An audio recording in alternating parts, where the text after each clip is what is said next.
Les amis, aujourd'hui on va parler un petit peu de la confiance dans un couple. Et c'est un sujet qui me tenait à cœur et j'avais envie de partager avec vous ma vision qui n'est que la mienne. Et en aucun cas je dis que je donnerai la vérité absolue aux gens. Je ne partage que ce que je pense le mieux à mes yeux. Aujourd'hui on est beaucoup dans un calcul de confiance dans les couples, j'ai envie de dire. Surtout dans l'espionnage en fait. On rentre plus dans l'espionnage. On a tellement peu confiance en nous qu'on en perd la confiance envers les autres parfois malheureusement. Qu'est-ce que ça donne comme résultat? Ça donne beaucoup de paranoïa et beaucoup de gens en arrivent à penser que cette personne va me tromper, cette personne va me trahir, elle a des vues ailleurs, il a des vues ailleurs, enfin, etc. Chose qui peut arriver dans des couples. Je dis pas que la trahison n'existe pas, bien sûr qu'elle existe, et elle existe beaucoup. Maintenant, faut savoir un truc à mes yeux, et là on va revenir sur l'individuel.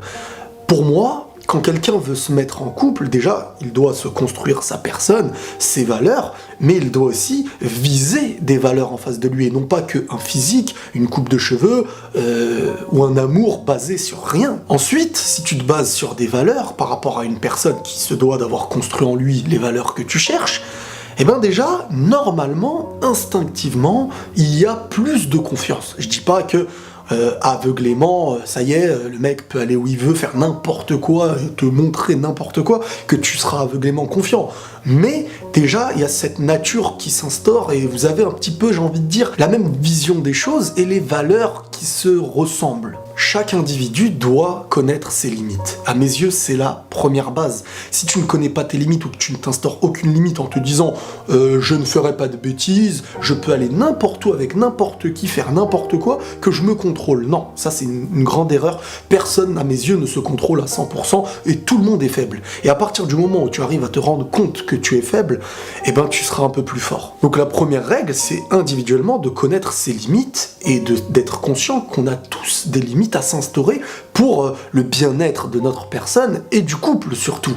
Et quand quelqu'un arrive à s'instaurer des limites, il rend déjà le couple bien plus solide avec des racines bien plus ancrées, bien plus importantes pour cette construction. Ça donnera déjà un petit peu moins envie à l'autre d'espionner ton portable, de faire ceci, de faire cela. Et pour rentrer plus dans ma vision des choses, moi je suis contre le fait d'espionner l'autre.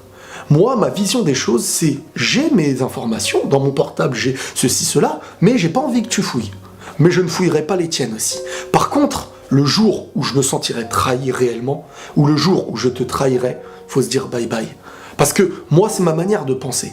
C'est ma manière d'avancer. Je te fais confiance jusqu'à ce que tu me trahis. Si tu me trahis, je te salirai même pas. Je m'en irai. Et je veux que tu fasses la même chose de l'autre côté. C'est la meilleure manière pour moi de construire des choses parce que on ne peut pas avoir entièrement confiance à 100% envers quelqu'un. Donc il faut essayer de vivre avec l'humain, avec notre faiblesse que nous avons, mais chacun avec des valeurs et des règles de vie que chacun doit s'approprier à lui avant de vouloir toujours imposer à l'autre en disant toi tu fais ça, lui il doit faire ça, les femmes n'ont pas le droit, les hommes non. L'homme, la femme, peu importe, chacun a ses limites et chacun ne doit pas se diriger vers ce qu'il va le faire sombrer ou le faire perdre. Et les lieux qui feront perdre un homme feront perdre une femme et inversement. Il n'y a pas de l'homme qui a le droit et qui va résister, la femme non. Pour moi, ça marche pas ça. La meilleure manière de faire confiance dans un couple, à mes yeux, c'est de savoir quelles sont les valeurs de ce couple. Savoir avec qui on s'est mis et pour quelles raisons. Qui il est et pourquoi il est comme ça. Voilà les amis, prenez tous soin de vous et la paix sur vous.